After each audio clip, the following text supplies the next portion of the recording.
relacionamentos abusivos. Tudo bom, Bia? Tudo ótimo.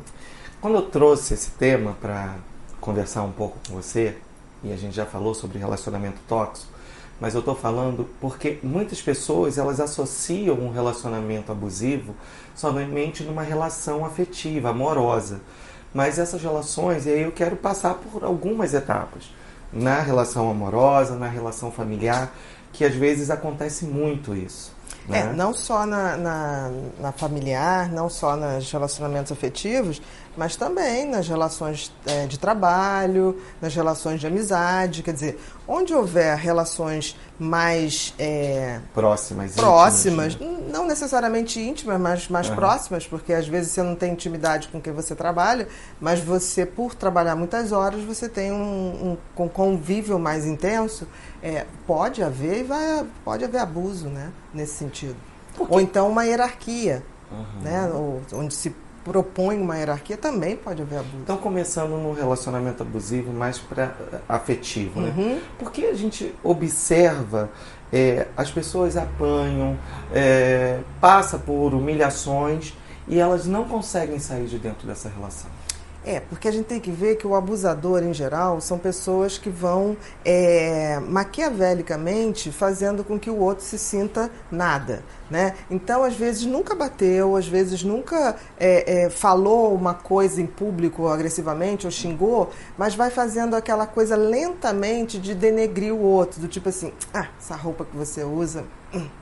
de mau gosto. Ou então, tipo assim, a pessoa chega, eu fui promovida no trabalho, consegui fazer isso. A pessoa fala, mas isso não é tão difícil assim. Quer dizer, essa coisa que vai fazendo com que o outro nunca se sinta bem e satisfeito. E essa personalidade que lida ou acolhe o abuso ou tolera o abuso, são personalidades que têm uma autoestima muito baixa. Então, ela depende do outro para saber se ela está bem ou não. Quando o outro faz o truque de fazer com que ela sempre se sinta inadequada, então é quando existe essa manipulação e esse poder em cima da outra pessoa. Ou então é muito comum nos casais, um dos dois colocar assim, não, mas também quem é que vai te aturar, né? Só eu que te aturo.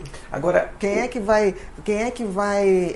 cuidar de você quando você estiver doente? Porque os outros vão embora. Porque é sempre uma jogadinha de tipo assim, olha, eu sou a melhor coisa que você vai ter. Podemos dizer que esse abusador, ele tem consciência do que ele está fazendo? Ou é uma coisa que ele acha que está fazendo bem? Porque ele é superior. É lógico, tem uma vaidade, tem uma relação de poder ali. Mas assim, ele tem essa consciência da maldade, do quanto ele está violentando essa pessoa emocionalmente. Aí você tem que ver, tem tipos de abusadores. Os abusadores não são iguais. Por exemplo, tem abusadores que reproduzem literalmente a educação que eles tiveram. E eles fazem sem estar com essa dimensão de que está fazendo uma maldade. Tem outros que sabem o que estão fazendo e têm prazer de fazer. Tem prazer de usar, tem prazer de subjugar. Então, assim, se a gente pudesse dividir, tem aquele que tem consciência do que está fazendo, né, denegrindo o outro ou deixando o outro frágil, e tem aquele outro que não, que ele reproduz um padrão que provavelmente foi passado, e esse que não é o perverso, ele pode ser que tenha tratamento.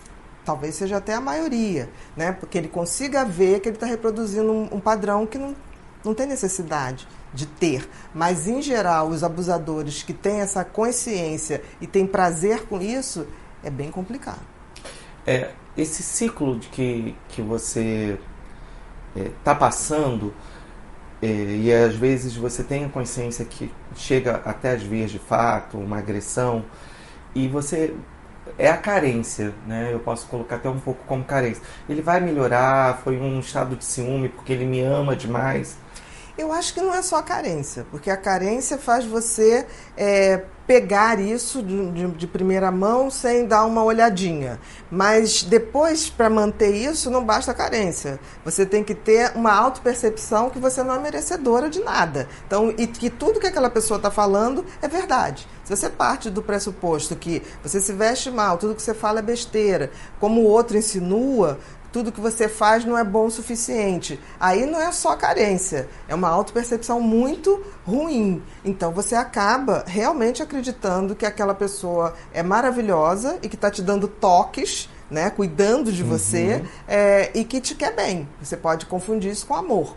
Então, muitas pessoas, e isso acontece muito com pessoas que foram abandonadas pela família ou não tiveram pais, elas não têm muita percepção do que é cuidar, do que é amor. Aí chega alguém na vida dizendo, olha, eu amo, por isso que eu cuido de você, por isso que eu digo que você tem que vestir, o que você tem que falar, como você tem que se portar. A pessoa pode achar que realmente aquilo é amor. Se ela não tem um parâmetro de um amor saudável, ela pode achar que aquilo é amor e por isso ela tolera. No relacionamento abusivo familiar, você poderia trazer assim, como a gente identificar uma relação abusiva assim, de um pai ou de uma mãe? É sempre essa coisa de desqualificar o outro, mesmo de forma sutil. Então é muito comum, por exemplo, uma mãe ou um pai falar do filho na frente de todo mundo. Ah, fulano tem medo disso, não gosta daquilo, não se socializa. Ficar expondo esse adolescente ou essa criança de uma forma que no fundo está denegrindo. Não é que não possa falar, mas nunca em público. E é interessante que parece que as pessoas, pais, familiares, aproveitam um evento familiar para fazer exatamente isso. Comparar filhos, ou comparar primos, ou tipo assim, por que você não faz que nem o filhinho da fulana que está em Harvard? Porque ele não é o filhinho da fulana, entendeu? Então, assim, parar com essa coisa de sempre fazer menos, né? A pessoa fala assim, eu estou jogando, não faz nada, só joga bola. Essa relação de poder... É sempre o menos, né? A gente às vezes tem muito em famílias, é uma relação de poder, e principalmente financeira, de querer ter o controle. Né? Nem sempre é só financeiro, é o controle mesmo.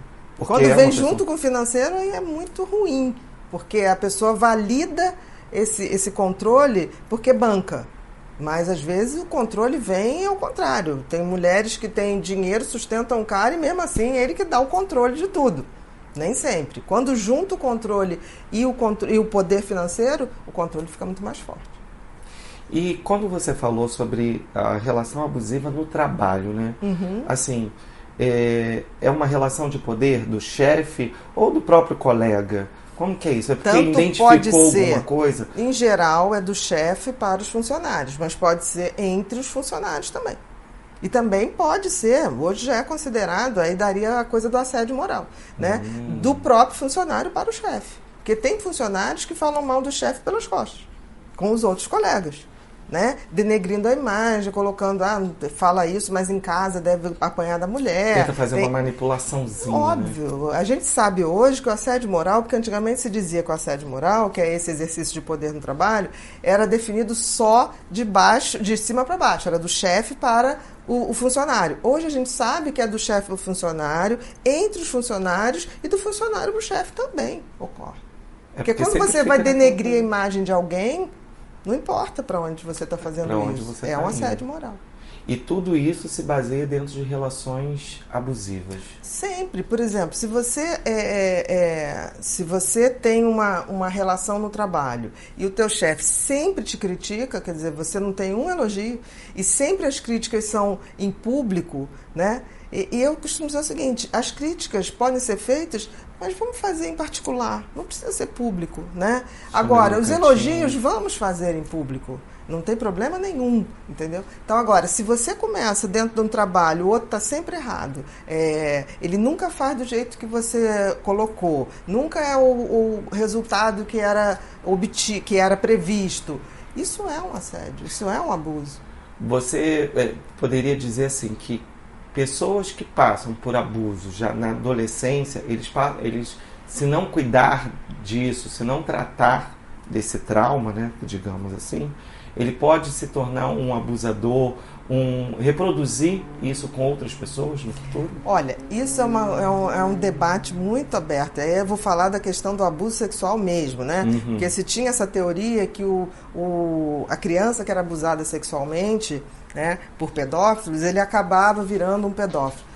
Graças a Deus isso é uma mentira, porque a quantidade de crianças abusadas é enorme. Se todas as crianças foram abusadas, se tornassem abusadores, a gente não tinha mais o que fazer na sociedade. É verdade, né? Não ia ter cadeia para tanto abusador. E agora, então, que a Igreja Católica está limpando esse tema, Ia faltar mesmo. O que a gente vê é que é óbvio que é um trauma para todo mundo, não tenha dúvida. Isso é um trauma. Agora, se isso vai reproduzir um estuprador, não. A maioria passa a ser pessoas comprometidas em batalhar contra o abuso, contra a pedofilia, especificamente, se a gente colocar aqui. Porque vai depender do grau dessa personalidade de indiferença com o outro. E você falando sobre abuso, né, e a gente falando assim, aí você traz religião. E tem essa relação de abuso também dentro das religiões. Óbvio. Porque eu de vez em quando, eu converso com pessoas, o responsável pelo templo ou pela igreja, aquele padre que manipula as situações, né? Não, sempre tem. Olha só, onde tiver relacionamentos humanos, você vai ter relação de poder. É da essência do ser humano. A questão é se esse poder vai ser exercido de uma maneira perversa ou não empática e maléfica mesmo. A diferença é essa. Então vamos fechando. Muito mais amor e mais relações, porque viver tem menos abusivas e mais amor.